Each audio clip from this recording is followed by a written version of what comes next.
your MC this evening. I'd like to start this evening by acknowledging the traditional owners on land on which we meet this evening. We gather this evening on the land of the Wurundjeri and the Burrung people of the Kulin Nation. I'd like to pay my respects to elders past, present and emerging, and acknowledge their continued connection to country. I would like to welcome any First Nations people here with us this evening, and I would like to acknowledge their continued connection to their people, to waterways, the wisdom they hold and the stories they share with us. Just a little bit of housekeeping. We've got toilets over to the left here, and there's also a disabled toilet included in there. We've got drinks at the back and the food table. If you would like to purchase a big book and you haven't already, you can organise that with Cathy afterwards at the front. So, over the last year and a half, Cathy and I have been supporting each other's creative endeavours, and we've developed a beautiful friendship and professional relationship. I went to visit Cathy recently, and we were sitting there in her house, and she says, "I've got a surprise, close your eyes." And she leaves the room, so I close my eyes, and she comes back and puts something in my hand, and I open my eyes, and it is a hard copy of Body Wisdom, a guide to connecting with your intuitive self. My first reaction was, "Oh my God, what? When did you write a book? How? Oh my God, amazing."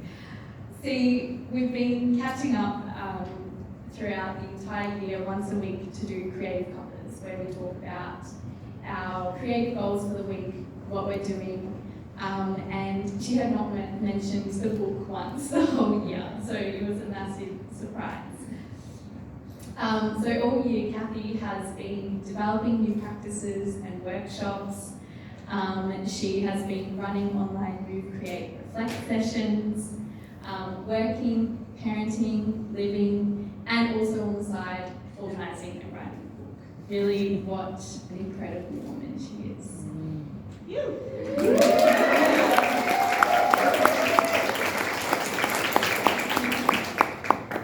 So as I sat there looking at Cathy's book, clicking through the pages, it brought really a smile to my heart.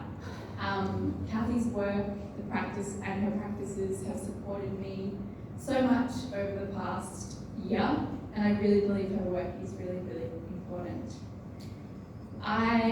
If you have experienced Cathy's facilitation skills, you will know the beautiful way that she's able to hold space and prompt connection to your body and inspire curiosity and create safety.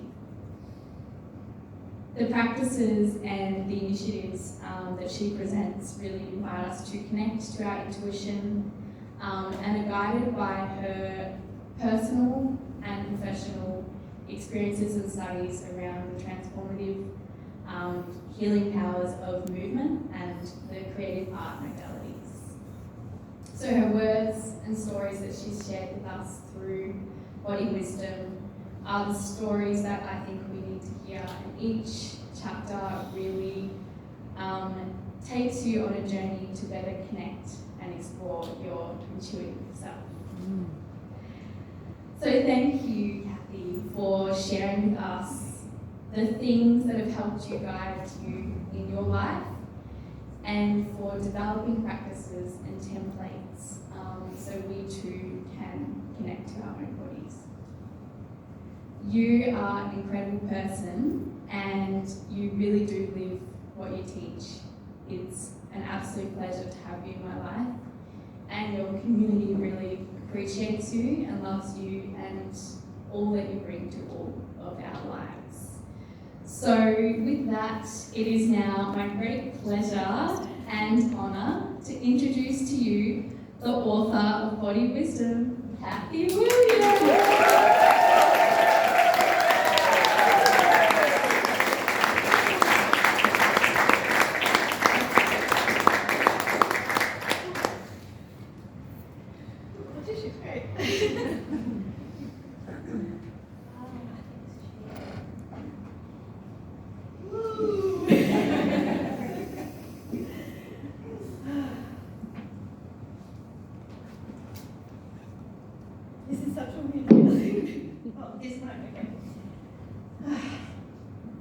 a very odd feeling of so much joy, but so much overwhelm, and yeah.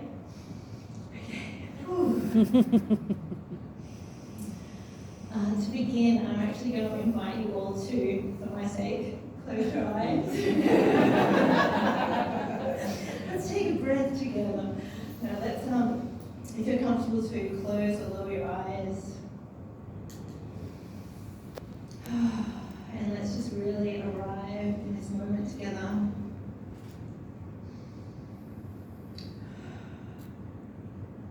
Just becoming aware of your breath.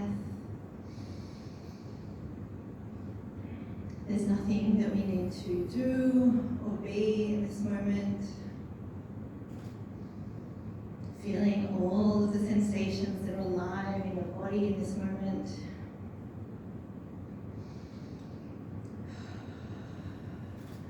Allowing your breath to ground and bring all of your parts here together in this room with all of my favorite people.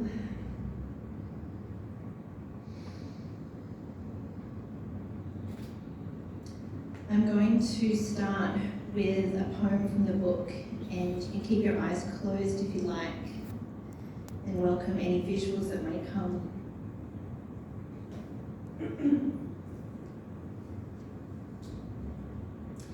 She is listening, ears and feet to the earth, eyes to the sky, hands and body taken by the wind, dancing with the water. What is calling her? Sunshine rays spray, backing her. She steps forward towards the call, trust in where the river flows. Return to the body, often. She allows it to guide her. There is infinite wisdom here. Expanding with possibilities, cultivating her magic. These ideas have wings. Does she have the courage to share them?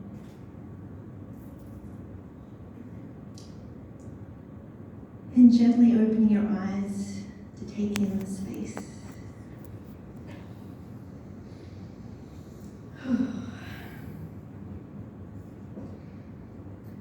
It is a pretty amazing feeling to have all of your favorite people in the one room. And in preparing for this speech, I contemplated quite a few things of what to include, what felt important to share. I thought about the very first time that I went to a dance movement therapy space. I had been working for years overseas doing different community development projects, of which some of the girls from my stay in Normella are here tonight. All of the girls, sorry, there are three of us. And through doing this work, capacity building projects and kind of back-to-back projects, I actually came back to Melbourne quite burnt out and pretty jaded from the industry. And my friend invited me to come along to a workshop, and I didn't really know what it was involved, what we were going to be doing. And I remember walking up the stairs of this studio and being welcomed with open arms by the facilitator, who's now a really good friend of mine, Charlotte. And she was like, welcome, come in. And for the next 3 hours, we danced and we yelled and we howled and we cried. And I was like, what is this? This is amazing. It felt so liberating not to have to speak to what I had been experiencing, and instead to actually feel it and move it and express it and have everything that I was expressing completely welcome. I remember going up to her at the end and I was like, what is this? Tell me everything. And then deep diving into the world of movement and art therapy and studying and finding mentors and teachers in the space. That was back in 2012. I also thought about speaking to the younger child, the younger version of me, that when I was a kid, I declared to my family that I wanted to become a writer, and I would stay up late into the night filling journals with stories of my imagination, wearing the little writer's cap that my mum encouragingly made me. But as much as my career journey represents so much of my drive and my passion and the many adventures that I've been lucky enough to be on to be able to offer what I offer now, and while the younger self would be so damn proud to know that one day I'd be celebrating the launch of a book that I wrote, what I really feel called to honour tonight is the years in between and the part of myself that I lost for a time there and had to find my way back.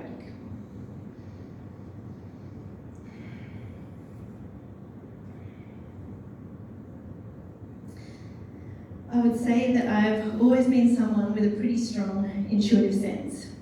Growing up, I took note of when something felt a bit off, a bit out of place, and I always seemed to trust a knowing when I was pulled towards something, even if I didn't quite understand it logically.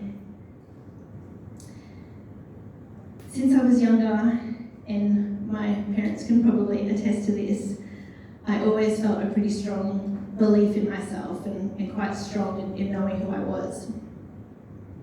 However, many moons ago, in a period of my life when I felt like I was shining pretty brightly and kicking goals and ticking off some bucket list items, I met someone, and through this engagement and connection, I slowly began to stop listening to my intuition, and this strong sense of who I was in the world started to dwindle. With this person, I naively shared and entrusted with them pretty vulnerable detailings of my heart. Imagine all of your insecurities laid out on display. Like visiting an art gallery of my soul, this person walked through my childhood and visited moments that had impacted me. This gallery exhibition was interactive. They were given full access to press on the displays and poke them and move them around, change their shape. I had given this person exclusive access to my inner world, to knowing parts of me that I lacked confidence in. Now, in a healthy, loving relationship, we can hope that the people we share our vulnerable self with can really see us and hold us and ease those insecurities and love all those seemingly unlovable parts. But this wasn't that kind of relationship. The ways in which my body used to communicate with me and tell me that something was off, a gut pull or goosebumps or that feeling at the back of my neck. At this time, I still felt all of them, but instead of listening to understand what they were trying to tell me or warn me about, I turned them down. I turned the volume right down, and I let someone else's voice and opinion be louder than my own inner knowing. In doing this, I disconnected from my body. I turned my back on my intuition. I ultimately gave my power over to someone else. And in doing so, I lost sight of myself and became more and more distant from my inner light and that compass that had been guiding me.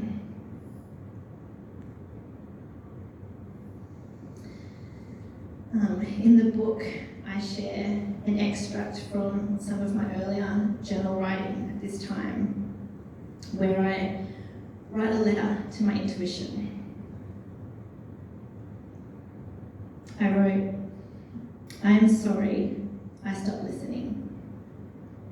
I am sorry I shut you out. I dismissed your signals. I downplayed you. I convinced myself that I knew better. I mistook you for self-doubt, fear, insecurity. There was a time when I hated you. I thought that you had left me, abandoned me. But you hadn't. I had only stopped listening. I don't think I ever learned how to listen, but I'm willing to listen now.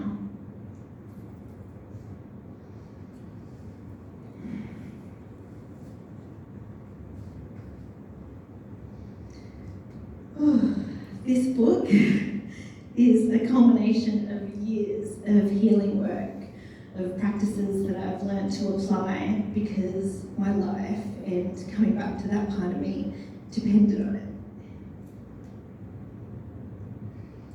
Because I needed to remember who I was and regain the strength that I had lost to advocate for myself, to laugh and feel joy again, to set an example for my beautiful daughter,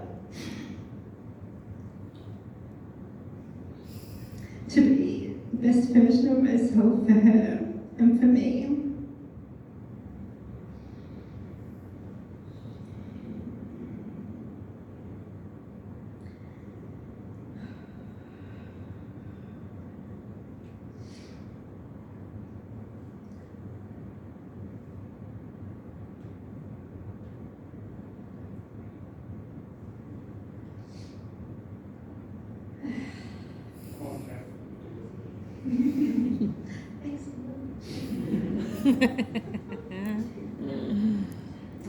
I've actually been living and embodying the practices for quite some time now, and it was during the lockdowns when Jane and I were living in Crispy Street together back in 2020 when I started writing the first manuscript. It came about during a conversation with a friend actually, where she was asking for some advice or something that she was choosing between. And I asked her, what does your intuition tell you? It was during that time of so much unknown and so much upheaval that I realised how well-resourced I had become. Not only to self-regulate, but to have these body-based and creative reflective practices that support me to move through the world in a way where my heart and body and mind were actually working together rather than against each other. Fostering a deep love for myself and cultivating a resilience to navigate all the challenges that were coming. Learning and applying these practices have been a huge unraveling of myself, a shedding of all the conditions and belief systems that I once lived from, and developing the creative processes as avenues to access that intuition again. Writing the first draft of my book was one thing, but actually putting it out there into the world was a whole other ballgame. So I actually let it sit for a while. The presence of imposter syndrome and really loud self-talk became all-consuming and drove a different narrative. So I put the book down and I went about launching my business full-time and offering the practices and facilitating spaces where I could hope that what I had learned could be taken on board by other people. It was last year in the martial arts community that I'm a part of where I met Grace, and we got talking and I found out that she was a graphic designer and was actually working at the time in a place that develops books. And I was like, I've got a book.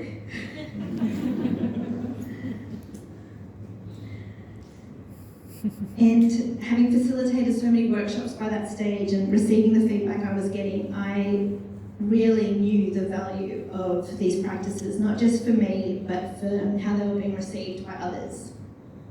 So I met with Grace, and Grace, I actually just want to publicly thank you if you could come up Here, Grace Regular, everybody, the graphic designer.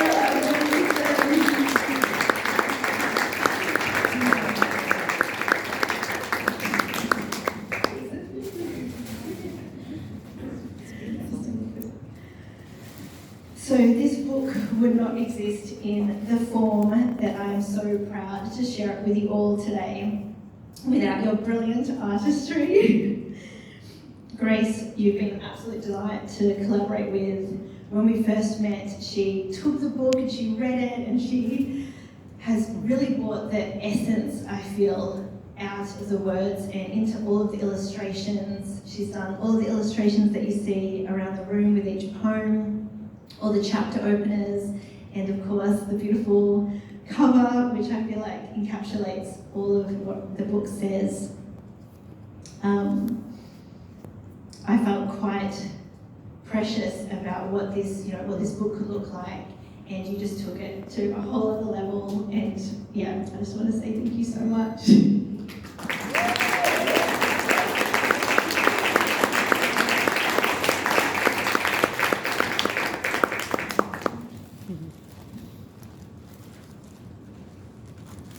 So, in summary, this book is a massive chunk of me in book form. Each chapter opens with a poem.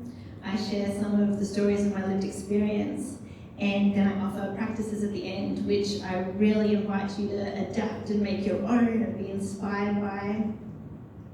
This book is an honouring of all the different parts of me, all the different versions that I've lived and known, that I've shed and birthed, and it is an honouring of all the experiences I've had and the influences that I've had from all of my friends in this room who have shown up for me and shown me ways to live fully as myself. It is my truth and a resource that I hope helps you to express and know yours. I hope that from reading my stories and being curious and open to the practices I provide, you'll be encouraged and inspired in your own journey. Before I end, there's just a few people that I want to thank. Mum and Dad.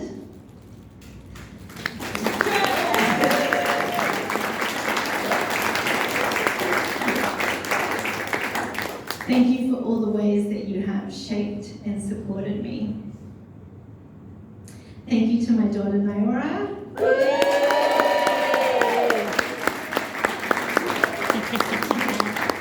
For giving me the best role in the world as your mama and being just the best soul ever to do this life with. To my friends, my sisters, of which there are so many, and I feel so blessed. Thank you for letting me live a life with you in my corner, for seeing me, encouraging me, and fiercely loving all parts of me. Thank you for meeting me in places of depth and teaching me how to feel and be and accept and grow. Thank you for easing the challenges of life with laughter and reminding me of all the magic that exists and who I am whenever I've doubted or forgotten. I want to thank Candice for being the first person I collaborated with in my business, Intuitive Self, and being the video editor extraordinaire as we developed programs together and supporting me to really step up and own it. I'm thankful for all the many teachers and mentors that I've had over the years, including Anne O'Keefe, who's here tonight. And you know that your alchemy classes were my weekly therapy for about 6 years running. I want to thank Brayden, who produced the audio version of my book and endured hours of listening to me in the studio. You probably got a whole bloopers reel of all my noises. Can you come up actually?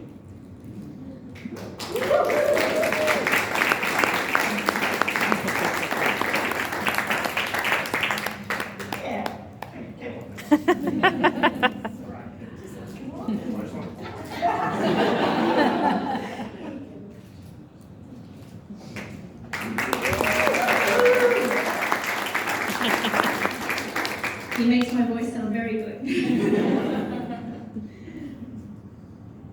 They're not here tonight, but I also want to thank Emma Franklin Bell and Karen for coaching and editing the many drafts of this book. A few other people to thank. So I wanted to thank Piper and Emily from the Queen Victoria Women's Centre for hosting. I want to thank Erin for doing the book photo shoot, and Romeo for taking photos tonight. I want to thank Zoe for doing my makeup tonight, and Chia for emceeing.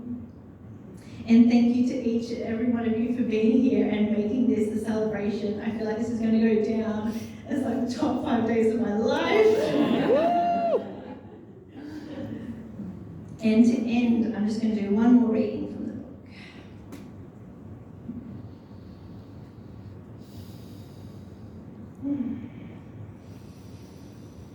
This is from a little mantra practice where the invitation is to write out the statement, I give myself permission to, and then try and embody all of those things. So, I give myself permission to shine and take up space. I give myself permission to take things at my own pace. I give myself permission to let go of what does not serve me. I give myself permission to be present and attentive to my heart. I give myself permission to acknowledge, develop, and share my gifts. And I give myself permission to love fully and receive love completely. That's it!